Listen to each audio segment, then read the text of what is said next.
Hey guys, welcome to our channel. In this video, you'll learn how to use Calendly for beginners. So the first thing that you should do here is you have to open any of your web browser, and then using the search bar at the top, you just have to search for Calendly. So I'm just going to tap out right here, Calendly. Okay, and then I'm going to erase this one, and then you'd be able to see this first website. So you just have to click on it, and then you'd be directed to this page. Okay, so make sure to log in or sign up for an account. And as you can see right here, I already created 4 different event types with Calendly. Okay, so for example, I'm going to show you this one right here. So when you click on the view booking page, I'd be able to see here the details of this event. Okay, so we have here the available dates. We also have here the title of this appointment.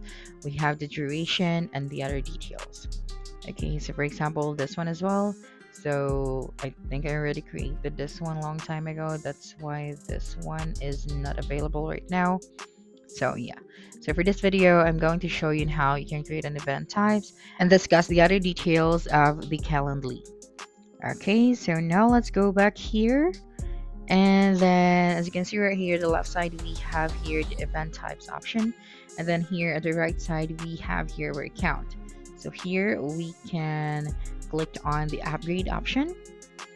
Okay, so here we have this different plans that is best for our business. So here for bill yearly, we can save up to 20%. For standard, we have $10 per month, and for the teams, we have $16 per month, and for the enterprise, it starts at $15,000 per year.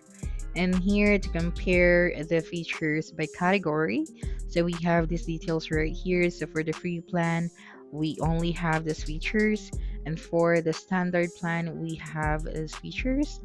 And as you can see for the teams plan, there are more features, especially the enterprise. But if you are just starting Calendly, I suggest you start with the standard. Okay, so if you're going to choose bill monthly, so as you can see, the price for the plan changes. So it can save up to 20% if you are going to choose yearly. Okay, so after choosing your plan, you just have to click on select and then proceed to the payment method. So now what we are going to do here, you just have to click on the create option at the top left or click on the new event type at the right side. So here at the left side, we have here the meeting section. So here we have our Calendly. So here you'd be able to see the upcoming events, the pending events, the past events, and then here we have the date range. So for example, we want to check the date range for the events, we can go here. Now for the availability, you would be able to see here the available date and time. So if you're not available on Mondays, you just have to click on the X icon. And if you would like to observe holidays, you just go to the holiday section. Now for the contacts. Okay, so here I'm just going to show you on how you can also add a date to specific hours. So here add a date specific hours, you just click on this one. But currently we are subscribed to a free plan, so our access here is limited. Okay, so if you want it to be unavailable on that specific day, you just have to click on the X icon and then check a box if you are available on that specific day. Okay, so now for the contacts. Here, contacts are automatically generated and make easy to see who are you meeting. So you can add a new contact right here at the right side, at the top right side. And then here we can add the name or the details of our new contact. So we have the name, the email, the time zone, and then the phone number. After that, just click on the save contact option. Okay, and then we just have to close this one. And now for the workflows. Okay, so here for the workflows, we have to upgrade our standard plan to access this feature and other advantage scheduling tools. So if you want to access this feature, so you just have to upgrade to a plan so you can automate your meeting communications. So the workflows help you to reduce no-shows and have more productive meetings, plus automated emails and texts save your time before and after the events. Okay, so next one is the integration and apps. So here, Calendly works where you work. So connect Calendly to your favorite calendar tools, apps to enhance your scheduling. So we have here Zoom meeting, Google Meet, we have HubSpot, and more. Now, if you would like to search for a specific apps, so just use a search bar, and then here you'd be able to see here more apps that we can integrate. Okay, so next one is the routing. So here we have to upgrade our plan as well in order for us to access this one. So qualify, route, and schedule meetings from your website. To create or import an existing marketing form, set up a screening rules that send people to specific booking page or URL. And then for the analytics, here improve team scheduling using trends from book meetings. So easily understand how scheduling impacts your business, demonstrate the value of proposed scheduling changes, and then get crucial buy-in from leaders and stakeholders. Next one here is our user section. So here scheduling is better together. So as you add your users to your organization, they'll appear here and click their avatar to view their profile details and monitor setup activity. But of course, we have to upgrade to the standard plan to access this feature and other advanced scheduling tools. Next one is when we go to the manage workflows. So here bring consistency to automated communications. Okay, so now that we are done discussing the details right here at your left side, so here I'm going to show you as well the people. So we have here the users, the groups, the login, the billing, the permission, and then the security. So here on the security section, we can delete information for specific invitees. So enter an invitee's email to delete all of their personal information. Here, if you wanted to manage an event, so just go here. You can also manage the workflows. Okay, so going back here, let us now start creating an event. So we also have here the help center. So if you need support, so just go here to the help section at the bottom left and then contact their support team. Now you can click on the plus new event type or click on the create option at the top left, and here for the event type you just have to select our event type. So we have here one-on-one, and the next one is we have the group. So one host with group of invitees. So this one is good for webinars, online classes, and etc. And we also have the collective, so more than one host with one invitee. And then the last one is the round robin, so one rotating host with one invitee. So you have to take note that on the free plan, we can only access the one-on-one host. So for the more ways to create an event or to meet, we also have the one-off meeting and the meeting pool. Okay, so we are going to focus now on the one-on-one. So just click on this one. Okay, and then you'd be directed to the details, to the event details. Okay, so just click on the one-on-one option, and then what you're going to do next is to input or to customize the details. Okay, so as you can see right here on the left side we have the details, and then at the right side we have the preview of our event. So here we can change the color of the event, and then here just type out the event name. Okay, so for example, this one is for the updating, and then here you just have to set up your duration, and then you'll be able to see here now the preview.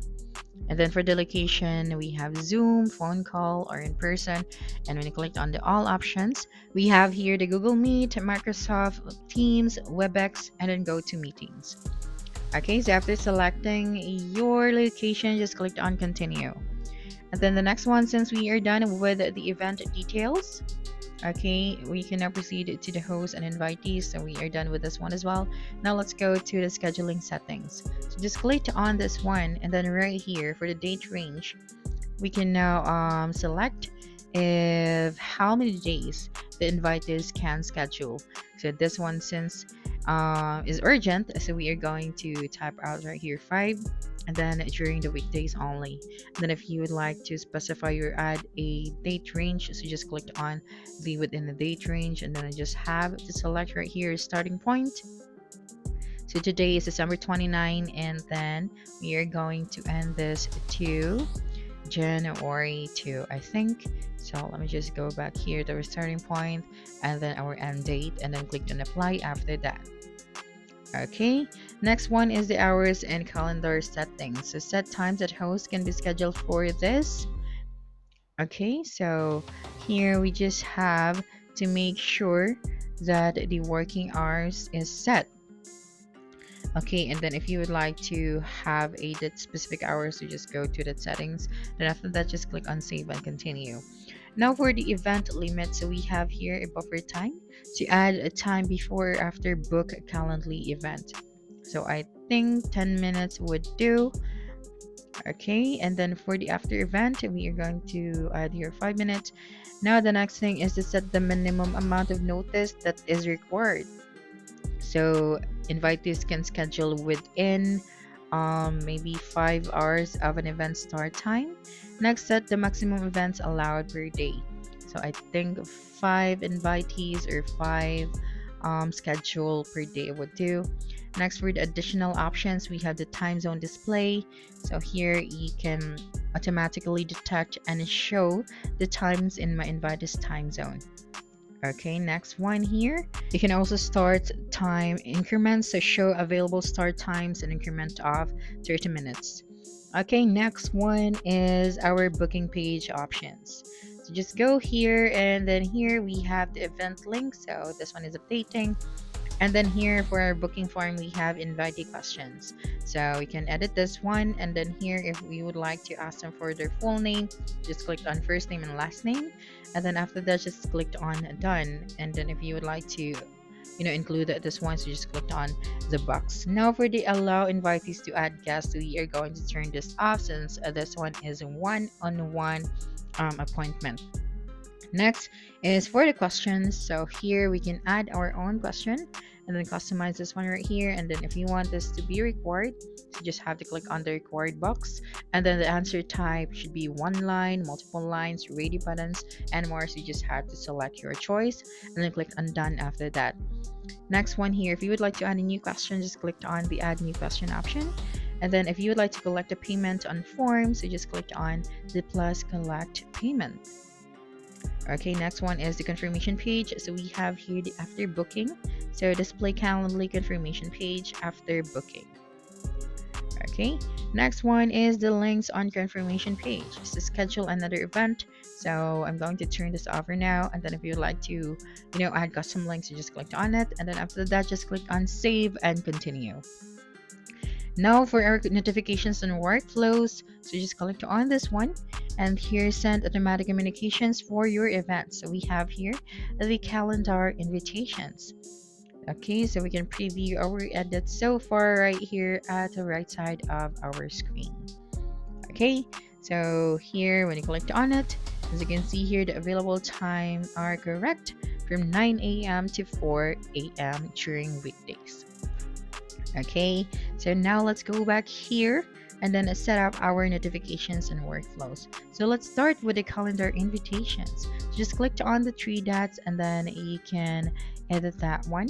But of course, in order for you to access the email reminders, text reminders, and the email follow-up, you have to upgrade to a plan in order for you to access this feature. Okay, so after this one, you just have to click on save and close.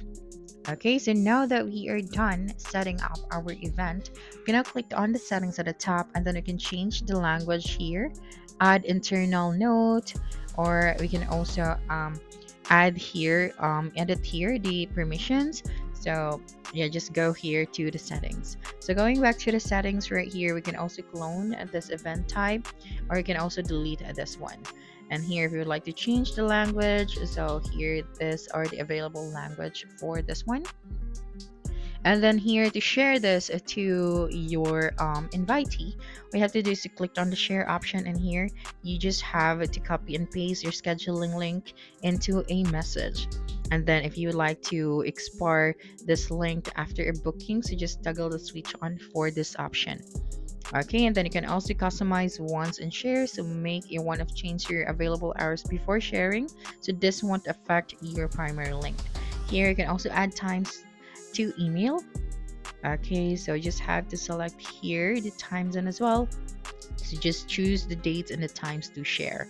And here, how do you want to add Calendly to your site? So we have here the inline embed, pop-up widget or the pop-up text. So you just have to select if what kind or how do you want the Calendly to appear on your site. Then after that, just click on save. Okay, so for example, this one, just have to copy the link and go to your website after that. Okay, so now that we are done, all we have to do now is to view the live page to check if we have successfully created our first appointment here on Calendly. So we have here the title, we also have the date and time, and as you can see, the highlighted date are the available date where our customer can book. So here is the time at the right side. So when they clicked on it and then clicked on the next option, so here they just have to type out their first name, the last name, email, and then here, since you have required to answer the question, so they have to answer this question. After that, they just have to click on the schedule an event, and then you'll receive the notification for that booking. So that's it for this video. If you think this video helped you solve your concern, please subscribe, like this video, and leave your comment below.